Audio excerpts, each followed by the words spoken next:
depleted uranium in Iraq and Ukraine. Hi guys, welcome to our channel Metals Our Life MOL. Hari ini kami akan membahas depleted uranium.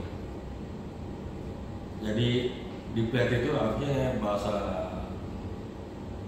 Inggrisnya juga bisa disebut oleh exhausted, jadi sudah benar-benar dikuras gitu. Jadi radioaktifnya sudah jauh berkurang. Tapi pada kenyataannya walaupun sudah berkurang jauh radioaktifnya, tetap masih ada radioaktifnya. Tapi untuk kesehatan mungkin tidak terlalu berbahaya lagi. Karena batas yang diperbolehkan itu adalah 0,25 microsievert per hour radioaktif yang diperbolehkan.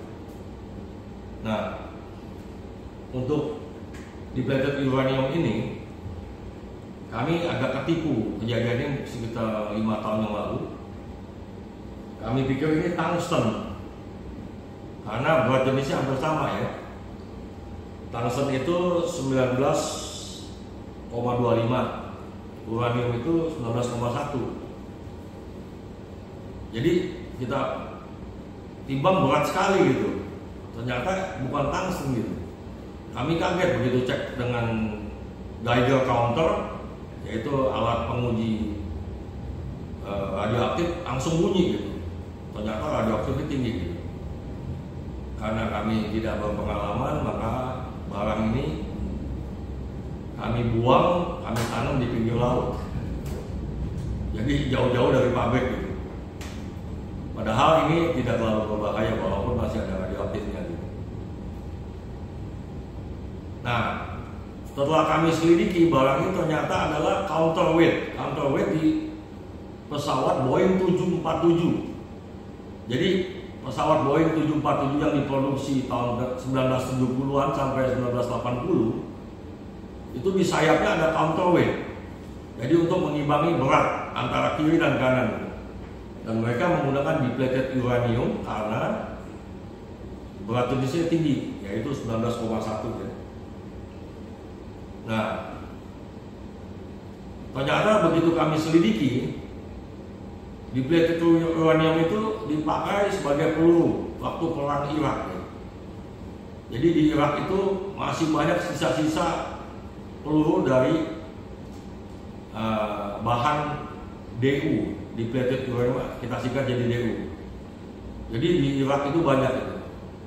Nah, tema ini sekarang juga lagi heboh, yaitu perang Ukraina dan Rusia.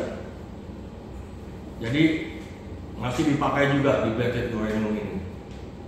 Jadi tujuannya adalah untuk menembus tank. Jadi kalau peluru itu masuk dalam tank, walaupun tungsten itu keras sekali, ya, itu tidak banyak berguna karena tungsten itu begitu masuk ke dalam tank, ke dalam baja itu tembus, dia ketahan dan ujungnya berbentuk seperti jamur, jadi membulat gitu. Jadi tidak bisa tembus. Tapi kalau depleted uranium begitu masuk ke dalam tank, itu ujungnya tetap lurus dan ujung bagian dalam tank itu pecah, jadi bisa tembus. Nah, setelah diadakan penelitian, ternyata DU itu mampu tembusnya 1,2 kali lebih besar dari tungsten. Gitu. Saya akan nanti beberkan secara detail perbandingan antara DU, depleted uranium dan tungsten. Nah, kayaknya militer Indonesia boleh menggunakan ini untuk produksi DU untuk menembus tank yang ketebalannya sangat tinggi sebagai peluru atau penembus tank gitu. Terima kasih.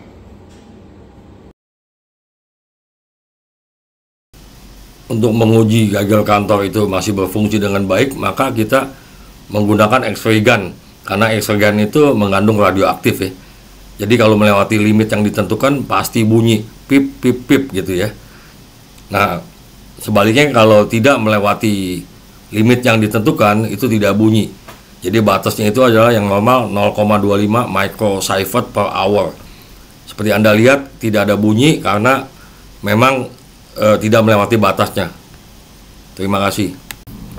Seperti Anda lihat di gambar tengah itu, DU penetrator walaupun tidak terlalu keras, tidak terlalu tinggi tensile strength-nya, tapi memiliki kelebihan ya, waktu menembus panzer itu dia kulitnya seperti mengelupas, jadi bentuknya tetap lancip ya, menembus panzer, dan bagian dalam itu terjadi ledakan sehingga bisa terjadi penetrasi terhadap panzer.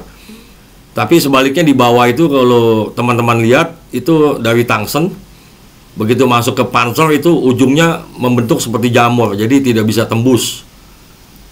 Itu alasan kenapa daya penetrasi DU 1,2 kali lebih baik daripada tungsten, walaupun tungsten jauh lebih keras daripada DU. Di tabel ini saya buat perbandingan apa yang kita pernah bahas sebelumnya antara DU dibandingkan dengan tungsten ya. Jadi kalau kita lihat melting point-nya, titik leburnya rendah ya, termasuk rendah 1132 derajat Celcius. Jadi nggak heran tungsten itu gampang, DU itu gampang dilebur dan dibuat coran ya. Jadi relatif rendah, sedangkan tungsten itu tidak mungkin melalui powder metalurgi karena titik leburnya itu 3422 derajat Celcius ya. Terus penetrasinya juga 1,2 kali dari tungsten, dan di tabel itu juga saya cantumkan komposisi dari DU dibandingkan dengan yang ada di alam ya, sehingga ada gambaran radioaktifnya kurang lebih 60% daripada yang ada di alam DU itu ya. Terima kasih. Di tabel kedua ini saya buat ringkasan mengenai mechanical property ya. Jadi tungsten itu kekerasannya luar biasa ya, 9 sampai 9,5 Mohs-Härte ya, skala Mohs, kekerasan Mohs. Sedangkan diamond itu 10 ya. Kalau di Vickersnya itu 2600 Vickers. Nah, di sini terlalu banyak jenis alloy yang kita nggak mungkin bahas satu persatu. Jadi DU itu pun dikasih alloying ya, dengan elemen, dengan titanium dicampur, dengan MO dites. Tentu saja bukan hanya ditambahin alloying, tapi pelakuan panas ya, pelakuan panas. Terus prosesnya juga habis dicor, mungkin di hot roll, dikerasin lagi, terus dilakukan heat treatment untuk mencapai kekerasan yang diinginkan gitu. Jadi ini contoh aja, kalau mau kawan-kawan mau lihat lebih detail mengenai masing-masing alloy, silakan lihat masing-masing sesuai dengan yang ingin dipelajari. Kalau kawan-kawan suka akan video ini, jangan lupa subscribe, like, share, dan komen. Share ke teman-teman yang teman-teman SD, teman SMP, teman SMA maupun teman kuliah. Terima kasih banyak atas tontonan video ini. Salam sehat, salam kebajikan. Bye-bye.